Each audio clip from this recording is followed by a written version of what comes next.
You are eating the same way you always have. You're still moving your body, and somehow the scale keeps going up, especially around your middle. I hear this from women every single week, and here's what I want you to know before anything else. You're not doing anything wrong. Your body has changed. And today I'm going to explain exactly why and what you can do about it. I'm Linda Enright. I'm a functional registered dietitian with over 25 years of experience helping women thrive in midlife.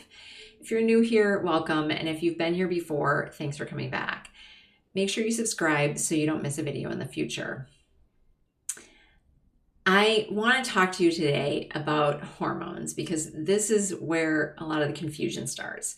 As estrogen declines, which starts years before your last period, during perimenopause, what we call perimenopause, so that's leading up to menopause, it changes how your body stores fat. Specifically, fat that used to be distributed across your hips and thighs now starts migrating toward your belly.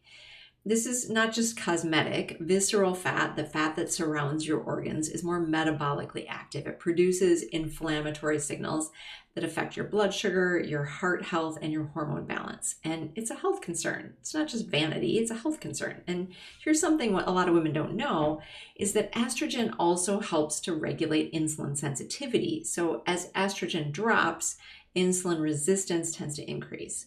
So I'm going to come back to that in a minute, but because it is really important. And the second major shift is muscle mass. Starting in our 30s, we can naturally start to lose muscle. It's called sarcopenia, and this accelerates in our 40s and 50s. So why does this matter for metabolic health? Because muscle is your metabolic engine. Muscle burns calories even when you're resting. And so when you have less of it, your resting metabolic rate slows down. So just things aren't working quite as well as they could.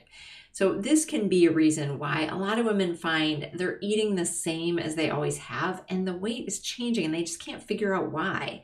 The math has literally changed. Weight is not just calories in, calories out, but there is something to that. And when your body is just burning fewer calories at rest than it did maybe a decade ago, then again, the equation has changed. The good news is that we can do something about this. We can build muscle, and it's beneficial for so many reasons. So the third thing is insulin sensitivity, and this is often really commonly overlooked. Insulin is the hormone that moves sugar from your bloodstream into your cells so you have energy. And when your cells become less responsive to that insulin, which happens naturally with age and then is accelerated by declining estrogen, your body compensates by producing more insulin. And more insulin in your system means more fat storage, particularly around the abdomen. And it sets up a blood sugar cycle that drives cravings, energy crashes, and brain fog.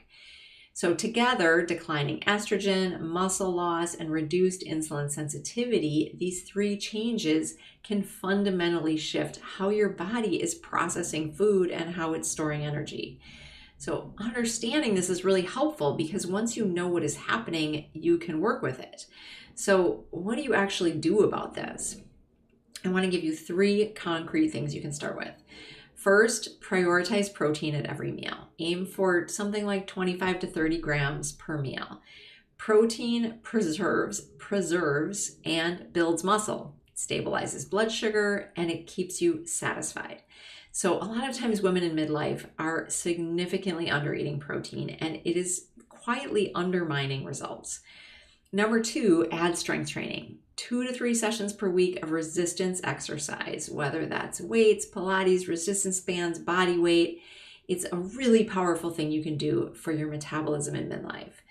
It builds the muscle that drives your metabolic engine. The third thing is stabilize your blood sugar by pairing carbs with protein and fat. Don't just eat carbs alone, and don't eat too much carbs. This simple shift reduces insulin spikes, controls cravings, and makes a noticeable difference in your energy. And also, understand that you are unique. Everybody is different. If you're trying to figure out, what does that mean? How do I figure this out? Be in touch. Let's chat. I am here to help. So if this video helped you understand a little bit more about what's happening in your body, I give it a thumbs up, follow for future content. And if you want to go deeper, let's be in touch. Schedule a discovery call. You can click on the link below. Again, I'd love to chat and just learn more about what's going on with you and help you see what the next best steps would be. So thanks for being here. Hope you have a great rest of your day.